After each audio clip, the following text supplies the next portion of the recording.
राधे राधे दोस्तों। आज की जो हमारी क्लास रहेगी ये जीवों से जनन से संबंधित रहेगी। यह आपकी रीट मुख्य परीक्षा में जो जनरल साइंस से संबंधित अंतिम टॉपिक है। तो इस क्लास की हम शुरुआत करते हैं। इसको भी हम 3 पार्टों में पढ़ेंगे। एक क्लास आज रहेगी, इसके बाद 2 क्लासें और आएगी। ठीक है दोस्तों, तो हम शुरुआत करते हैं जनन से। तो जनन क्या है? जनन वह प्रक्रिया है जिसके द्वारा सजीव अपने समान नए जीव उत्पन्न करते हैं। जनन की प्रक्रिया में क्या करते हैं? सजीव अपने समान नए जीव उत्पन्न करते हैं। यह पृथ्वी पर जीवन की निरंतरता को बनाए रखने के लिए आवश्यक है। जो जनन की प्रक्रिया है दोस्तों, यह पृथ्वी पर क्या है? जीवन की निरंतरता को बनाए रखने के लिए क्या है? आवश्यक है। अब हम जनन की बात करें तो जो जनन रहेगा इसमें हम जीवों में जो जनन है, फर्स्ट हम पादप जनन पढ़ेंगे। यह क्लास आपकी आज होगी। अब जीवों के जनन को हम 2 भागों में बांट रहे हैं, पादप जनन और मानव जनन। मानव जनन में नर जनन और मादा जनन तंत्र की बात होगी। आज की जो क्लास रहेगी दोस्तों हमारी पादप जनन से संबंधित रहेगी। नेक्स्ट क्लास नर जनन की आएगी और जो उसके बाद वाली क्लास आएगी वो मादा जनन की आएगी। इसके बाद मादा जनन तंत्र पढ़ने के बाद आपका जो रीट का जो सिलेबस है थ्योरी से संबंधित पूर्ण हो जाएगा। लगभग एक एमसीक्यू की क्लास और लूंगा मैं इस टॉपिक से संबंधित, जीवों में जनन से संबंधित। उसके बाद आपका जो रीट का जनरल साइंस से संबंधित कोर्स है दोस्तों पूर्ण हो जाएगा। इसमें मैंने आपकी पूरी एनसीईआरटी को लेके चला हूँ, साथ में ही कुछ इंपॉर्टेंट किताबें जो रहती है उनसे संबंधित जो जो टॉपिक या पॉइंट मुझे अच्छे लगे उनको मैंने इसमें ऐड कर लिया। तो एक तरह से आपका यूं समझ लो ये पूर्ण रूप से सिलेबस कंप्लीट हो जाएगा। इसके बाद मैं आपको जनरल साइंस की जो शिक्षण विधियां रहेगी, जनरल साइंस से मतलब विज्ञान की जो शिक्षण विधियां हैं उनको पढ़ा दूंगा। ठीक है दोस्तों, फिर हम मैथ शुरू करेंगे। तो आज का जो टॉपिक रहेगा वो पादप जनन रहेगा। इसकी शुरुआत करते हैं। पादप जनन। तो पादप जनन वह प्रक्रिया है जिसके द्वारा पौधे नए पादपों को जन्म देते हैं। जो पादप जनन है यह वह प्रक्रिया है जिसके द्वारा पौधे क्या करते हैं दोस्तों? नए पादपों को जन्म देते हैं। यह प्रक्रिया पौधों की प्रजातियों की निरंतरता और जीवन चक्र को बनाए रखने के लिए क्या है? महत्वपूर्ण है। तो जो पौधे की जो प्रजातियां हैं इनकी निरंतरता मतलब एक पौधे के बाद उसका उसी टाइप के अन्य पौधों की निरंतरता या जो पौधा है उसकी संख्याओं में वृद्धि करने के लिए क्या है? जीवन चक्र, और जीवन चक्र को बनाए रखने के लिए क्या है? यह प्रक्रिया महत्वपूर्ण है। पादप जनन मुख्य रूप से 2 प्रकार का होता है, अलैंगिक जनन और लैंगिक जनन। पादप जनन भी 2 भागों में बांटा गया है, अलैंगिक जनन और लैंगिक जनन। हम शुरुआत करते हैं 1 बाय 1। अलैंगिक जनन की बात करें, इस प्रकार के जनन में केवल एक जनक माता पिता की आवश्यकता होती है। मतलब इसमें नर और मादा दोनों की आवश्यकता नहीं होती, या तो नर की आवश्यकता होगी वही इस जनन में क्या करेगा? भाग लेगा, या फिर मादा अकेली ही इसमें क्या रहेगी? भाग लेगी। तो इस प्रकार के जनन में केवल एक जनक माता पिता की क्या होती है? आवश्यकता होती है। या तो माता की आवश्यकता होगी या पिता की आवश्यकता होगी। अब अर्थात इसका मतलब है एक जीव नए जीव उत्पन्न करता है। याद रखना, अलैंगिक जनन में क्या होगा? एक जीव नए जीव उत्पन्न करेगा। इसमें युग्मक का निर्माण और संलयन नहीं होता, यह बात भी इंपॉर्टेंट है, याद रखना। अलैंगिक जनन में दोस्तों युग्मक का निर्माण और संलयन नहीं होगा। इसमें उत्पन्न होने वाले नए पौधे आनुवांशिक रूप से अपने जनक के क्या होते हैं? समान होते हैं। ये इंपॉर्टेंट याद रखना। जो अलैंगिक जनक है या अलैंगिक जनन है, इस प्रक्रिया में क्या होगा? जो उत्पन्न होने वाले नए पौधे रहेंगे वो आनुवांशिक रूप से अपने जनक के क्या रहेंगे? समान रहेंगे। जबकि लैंगिक जनन में क्या रहता है? यही पॉइंट क्या हो जाता है? जो उत्पन्न होने वाले नए पौधे रहते हैं वो आनुवांशिक रूप से अपने जनक के क्या होते हैं? असमान होते हैं। जबकि लैंगिक जनन में क्या रहेंगे? असमान रहेंगे। और अलैंगिक जनक में हम बात करें तो जो उत्पन्न होने वाले नए पौधे रहेंगे वो आनुवांशिक रूप से अपने जनक के क्या रहेंगे? समान रहेंगे। पादपों में अलैंगिक जनन को कायिक प्रवर्धन कहते हैं। जो पादप रहेंगे इसमें अलैंगिक जनन को दोस्तों कायिक प्रवर्धन कहेंगे। नेक्स्ट हम बात करें अलैंगिक जनन की विधियां। जो अलैंगिक जनन है इसकी विधियां हैं, मैं आपको यहाँ पर 1 बाय 1 इनको पढ़ाऊंगा। सबसे पहले हम विखंडन पढ़ेंगे, फिर खंडन, फिर अंकुलन, फिर पुनरुद्भवन, उसके बाद आएगा बीजाणु निर्माण और लास्ट में कायिक जो प्रवर्धन है इसकी बात होगी। तो हम जो इन 6 ही पॉइंट पे बात करेंगे। पहला पॉइंट हम विखंडन से शुरुआत करते हैं। अब विखंडन क्या है देखिए, इस प्रक्रम में एक कोशिका 2 या 2 से अधिक कोशिकाओं में विभाजित हो जाती है। जो विखंडन है इसमें क्या होगा? एक कोशिका 2 या 2 से अधिक कोशिकाओं में क्या हो जाएगी? विभाजित हो जाएगी। विखंडन भी 2 प्रकार से होगा, एक द्विखंडन और एक बहुखंडन। अब द्विखंडन जीव 2 कोशिकाओं में विभाजित होता है। इसका जो उदाहरण है वो है अमीबा। यह उदाहरण आपको याद रखना है। जो विखंडन में द्विखंडन का उदाहरण क्या रहेगा? अमीबा। तो प्रश्न ऐसे आ सकता है द्विखंडन का उदाहरण है A option amoeba, B plasmodium, C option A plasmodium और अमीबा और डी ऑप्शन इनमें से कोई नहीं। तो द्विखंडन का उदाहरण आप क्या दोगे? अमीबा दोगे, तो अमीबा आपका क्या होगा? उत्तर होगा। यहाँ पर जो उदाहरण है इनको याद रखना इंपॉर्टेंट है। बहुखंडन की हम बात करें, जीव बहुत सारी कोशिकाओं में विभाजित हो जाता है, इसका उदाहरण है प्लाज्मोडियम। तो बहुखंडन का उदाहरण की हम बात करें तो प्लाज्मोडियम आएगा, द्विखंडन की बात करें तो अमीबा आएगा। और ये द्विखंडन और बहुखंडन दोनों ही विखंडन के भाग है, तो अमीबा और प्लाज्मोडियम दोनों ही क्या है? विखंडन के उदाहरण है। याद रखना ये उदाहरण यहाँ पर इंपॉर्टेंट है जो आपको दिए हुए हैं, अमीबा हुआ, प्लाज्मोडियम हुआ। अब हम बात करें खंडन की। इस प्रजनन विधि में सरल संरचना वाले बहुकोशिकीय जीव विकसित होकर छोटे छोटे टुकड़ों में खंडित हो जाते हैं। तो जो खंडन रहेगा इसमें क्या होगा? बहुकोशिकीय जीव जो है वो विकसित होकर क्या होंगे? छोटे छोटे खंडों में टूट जाएंगे या खंडित हो जाएंगे।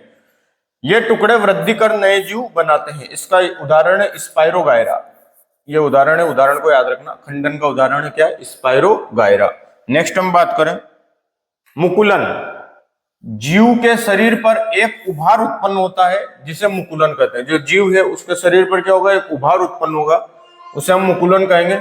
यह मुकुलन पहले छोटे एवं बाद में पूर्ण जीव के रूप में विकसित हो जाता है। जो मुकुलन रहेगा ये क्या होगा? पहले छोटे और फिर बाद में क्या होगा? पूर्ण जीव के रूप में विकसित हो जाएगा। और विकसित होने के बाद क्या होता है? जनक से अलग हो जाता है। उदाहरण किसकी बात करें? यीस्ट, जिसे हम खमीर भी कहते हैं, हाइड्रा, स्पोंजिला और साइकन, ये इंपोर्टेंट उदाहरण याद रखना। मुकुलन के क्या उदाहरण है, खंडन के क्या है, विखंडन के क्या है, तो ये सब आप उदाहरणों को याद रखें। नेक्स्ट हम बात करें पुनरुद्भवन। उदाहरण से प्रश्न आने की संभावना ज्यादा रहेगी इस टॉपिक से। अब हम बात करें पुनरुद्भवन की।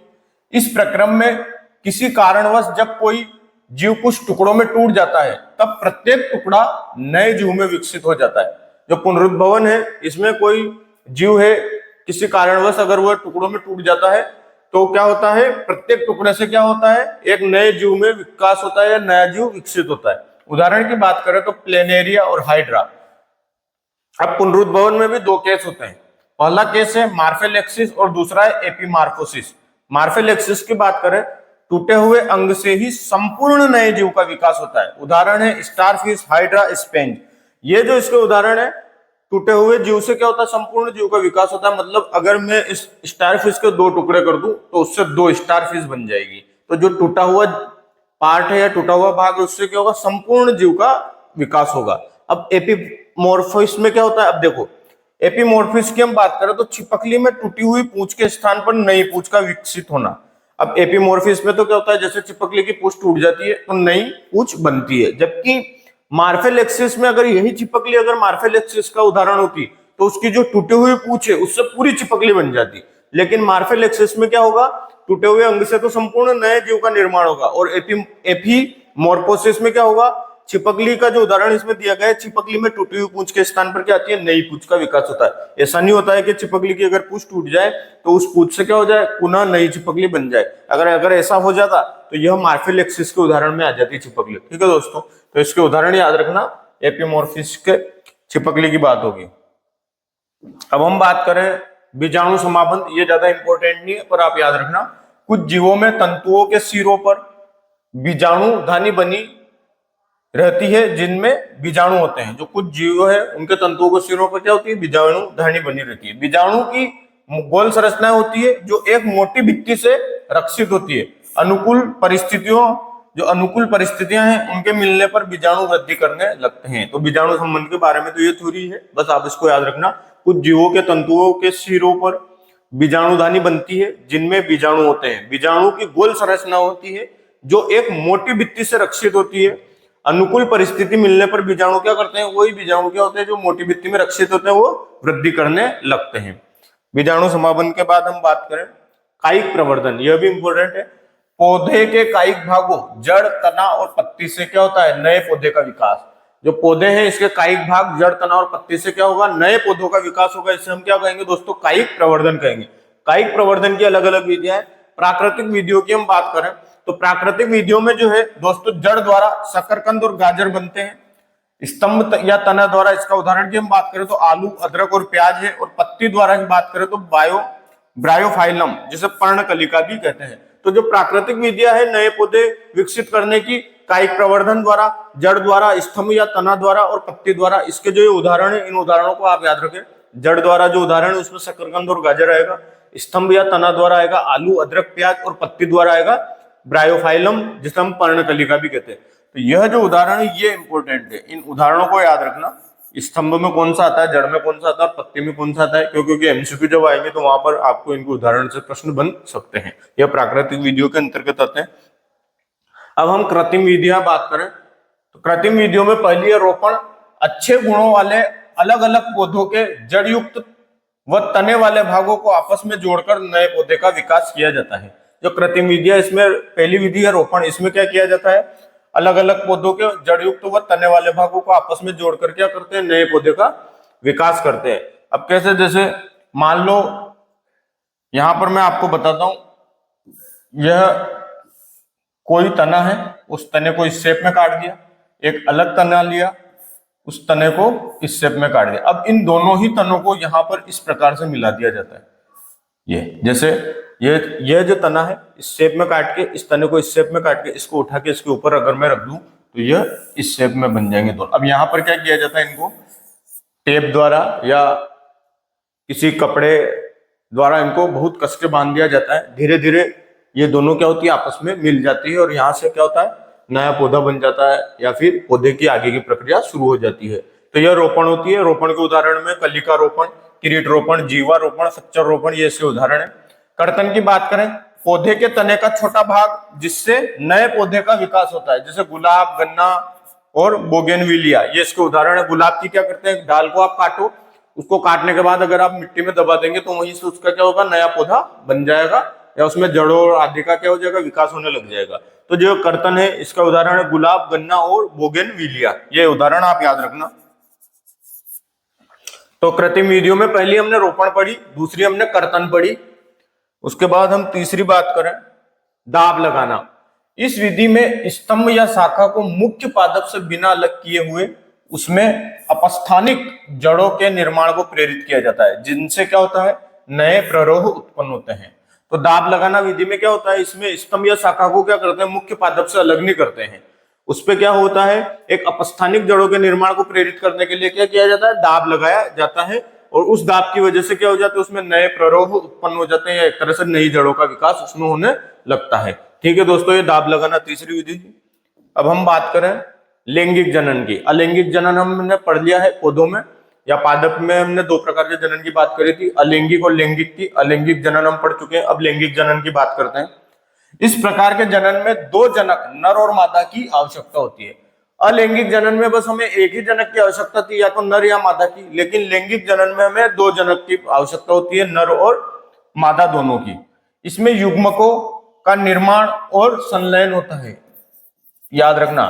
जबकि अलैंगिक जनन में युग्मकों का निर्माण और संलयन नहीं होता था, लैंगिक जनन में युग्मकों का निर्माण और संलयन होता है।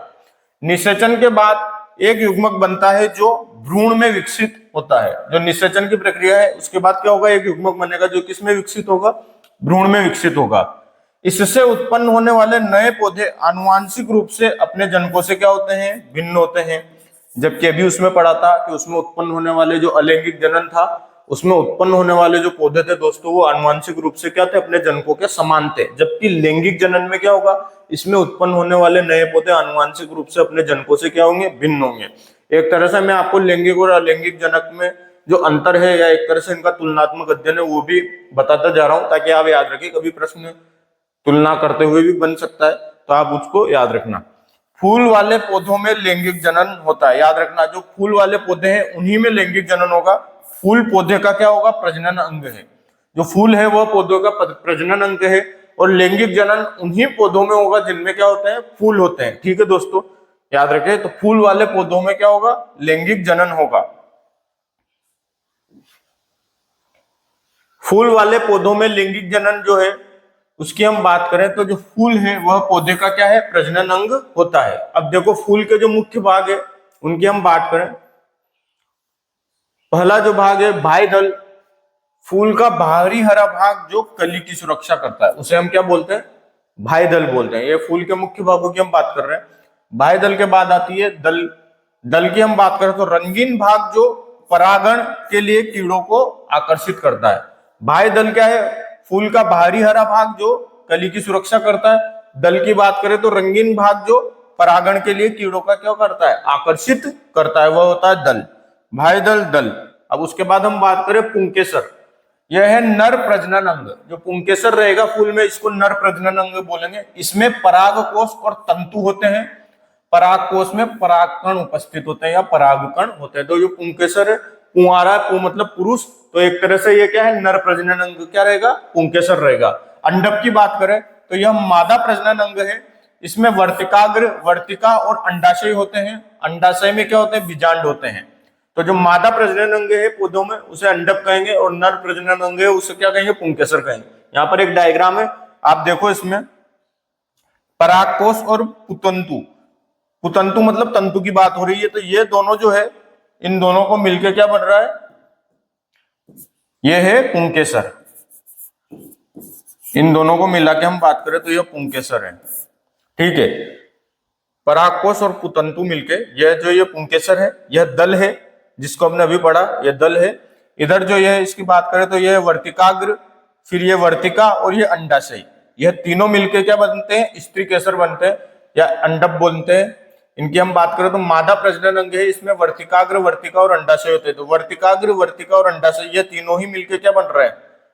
स्त्री केसर बन रहा है। अंडप को आप स्त्री केसर भी लिख सकते हो, स्त्री केसर नाम भी याद रखना। वो पुंकेसर या स्त्री केसर है, इसे हम अंडप भी कहते हैं, याद रखें। तो ये स्त्री केसर जो है, इसमें वर्तिकाग्र, वर्तिका और अंडाशय आएगा। वर्तिकाग्र, वर्तिका और अंडाशय ये तीनों मिलकर क्या बना रहे हैं? स्त्री केसर बना रहे हैं। इधर परागकोश और पुतंतु मिलकर क्या बना रहे हैं? पुंकेसर बना रहे हैं। यह दल है और यह क्या है? बाह्य दल है। ठीक है दोस्तों, तो यह जो डायग्राम है इसके द्वारा मैंने आपको बता दिया फूल के भाग, और इसके जो मुख्य भाग है आपको बता दिया। पुंकेसर जो है नर प्रजनन अंग रहेगा और स्त्री केसर मादा प्रजनन अंग रहेगा। अब फूलों के प्रकार भी हम देख लेते हैं। उभयलिंगी फूल और एक लिंगी फूल, दो प्रकार के फूलों की बात हो रही है। तो उभयलिंगी फूल में देखें, स्त्री केसर और पुंकेसर दोनों उपस्थित होते हैं। जो उभयलिंगी फूल रहेंगे दोस्तों, इसमें स्त्री केसर और पुंकेसर दोनों क्या होंगे? उपस्थित रहेंगे। उभयलिंगी फूल के उदाहरण है सरसों और गुड़हल के फूल, याद रखना, उदाहरण याद रखें। सरसों और गुड़हल के फूल जो है यह उभयलिंगी फूलों में आएंगे। एक लिंगी फूल की बात करें, स्त्री केसर और पुंकेसर में से कोई एक जननांग उपस्थित होता है। जो एक लिंगी फूल है, इसमें स्त्री केसर और पुंकेसर में से क्या रहेगा? मात्र एक जननांग उपस्थित रहेगा। तो इसके उदाहरण है पपीता और तरबूज, ये दोनों उदाहरण भी याद रखें। पपीता और तरबूज जो है एक लिंगी फूल के उदाहरण है। उभयलिंगी फूल के उदाहरण है सरसों और गुड़हल के फूल। ठीक है दोस्तों, नेक्स्ट हम बात करें परागण। जो परागण की प्रक्रिया है यह बहुत इंपॉर्टेंट है लैंगिक जनन के लिए। तो हम बात करते हैं परागण की प्रक्रिया होती क्या है, देखते हैं। परागण वह प्रक्रिया है जिसमें परागकण परागकोश से वर्तिकाग्र तक क्या होते हैं? पहुंचते हैं। जो परागकण है वह परागकोश से कहां? वर्तिकाग्र तक क्या होते हैं? पहुंचते हैं। उस प्रक्रिया को हम परागण कहते हैं। यह दो प्रकार का होता है। पहला जो है उसे बोलते हैं स्वपरागण और दूसरा है उसे बोलते हैं परपरागण। अब स्वपरागण की बात करें, एक ही फूल के परागकण उसी फूल के वर्तिकाग्र पर पहुंचते हैं या एक ही पौधे के दूसरे फूल पर। अब देखो, स्वपरागण में क्या होता है? जैसे मान लो ये कोई पौधा है, इस पे ये दो फूल है, मान लो ये दो फूल लगे हुए हैं। तो इसी फूल का परागकण इसी फूल के वर्तिकाग्र पर पहुंच जाए, या इस फूल का परागकण इसी पौधे के दूसरे फूल के वर्तिकाग्र तक पहुंच जाए, उसे तो हम क्या बोलेंगे?